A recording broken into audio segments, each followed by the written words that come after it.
Проблемот е во сите оние во оваа држава која што не си ги почитуваат обврските. Да, јавниот автобуски превоз ќе биде бесплатен токму онака како што беше најавено во програмата за модерно Скопје.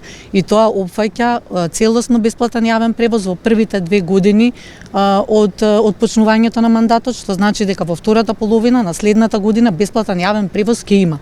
Меѓутоа, со обструирање од страна на сите институции во државата, кои што 30 години ја изедоа оваа држава, ние не можеме да градиме нити град по квалитетен, нити држава по квалитетна. Секој треба да си ја носи својата обврска и одговорност. А тоа значи доколку некој должи над 2 милиони евра, не треба да прашува како ќе има бесплатен јавен превоз, туку треба да си ги плати своите обврски. Истото се однесува и за централната и за оние единици на локалната власт кои што не си ги подмируваат своите обврски. Наша задача е да дадеме за граѓаните на градот Скопје сето на кое што сме го ветиле. Меѓутоа тука има многу фактори и овие фактори сите ќе си ја носат својата одговорност доколку го саботираат овој процес. А имате ли законски можности да ги принудите тие локални и централни институции да ги плаќаат своите? Знаете како, тоа е нивно долгување, е нешто кое што би требало прво од аспект на човечност и од аспект на она кое што го имаат како обврска, како и секој еден граѓанин и секој едно правно лице во оваа држава кога долгува нешто, самите знаете дека веднаш му ги наплаќаат извршителите, им ги сумнуваат од сметките, ниту ги прашуваат дали имаат на својата сметка или немаат и ги блокираат.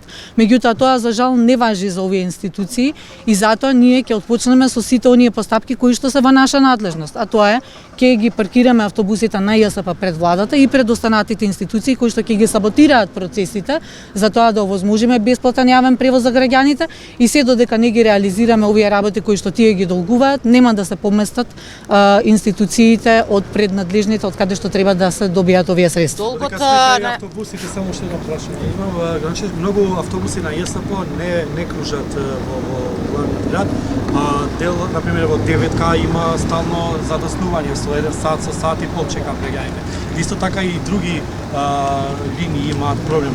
Каде е проблем што не може да се воспостави вистинскиот ред како што е дадено по времено да помина тоа? Проблемот е што се наоѓаме во сериозна енергетска криза каде што голем дел и од приватните превозници кои што се обраќаат не може да го издржат товарот на она кое што се случува. А нормално е кога прво основните институции, оние кои што должат по 2, 3 и повеќе милиони евра, не си ги исплаќаат своите обврски, дека ние не можеме да испорачаме сето она кое што е неопходно за граѓаните. Одговорноста треба да се бара кај оној кој што целиот овој процес го саботира и целиот овој процес не дозволува да се врши во интерес на граѓаните. Јавниот интерес треба да биде пред се и треба да се гледа да се обезбеди најдобрата можна услуга во интерес на граѓаните. А кога некој не се ги подмирува своите обврски, нормално е дека ќе има проблеми. Градоначалничка долгот на Министерството за образование преку дотациите за средно образование и за бесплатен превоз за средношколците се 120 милиони денари. Таа сума е мала во однос на сите други обврски кои што ги има ЈСП како предпријатие. Односно само за плати се потребни 60 милиони денари. Што значи, еви да ви префрлат СОНК 120 милиони денари. Тоа значи дека ќе имате за плати 120 милиони за 2 месеци, а потоа нели сметате дека од други извори треба градот да ги дополнува овие средства и не е само обврската. Тоа се минорни средства во однос на сите. Вака сега не треба, не вака сега е една работа. Говорите прашањево да се надополнам за да биде воедно. Секретарот спомена дека има превработеност во ЈСП, колку луѓе се вработени од претходното раководство во ЈСП плюс и дали тие планирате да правите ревизија, да ги рационализирате? И со оглед дека имате и обврски кон приватните превозници од постапот на годинава постојано се жала дека не им се исплаќа пари. Прво, основното во овој момент раководството кое што е на ЈСП сметам дека го има можеби едниот најдобар начин на менаџмент кој што можело некогаш да се добие и дека ја менаџира оваа енергетска криза сосема соодветно согласно она со кое што ние сме сега соочени. Меѓутоа, вистинските прашања никогаш не се поставуваат, секогаш се сака да се манипулира со јавноста и да се праша како нешто ќе се направи, а не се прашува како се довело до оваа состојба. Ние сме ги гледали и сме ги следеле состојбите, меѓутоа во овој буџет, во оваа буџетска година, тие средства биле планирани и предвидени со нив да се покријат 4 плати, колку што плати има до крајот на годината.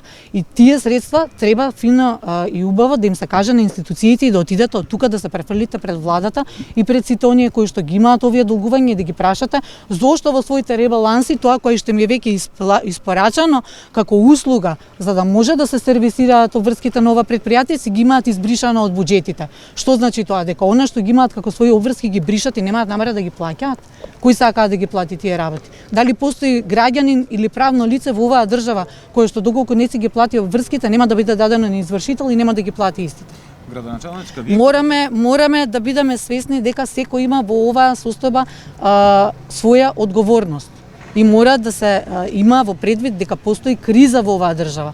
Оној кој што ги пресметувал трошоците за начинот на кој што треба да се работи и на кој што треба да се менаџира, сметал на овие средства и овие средства сега веќе и со се камати ќе се пресметаат и треба да се платат.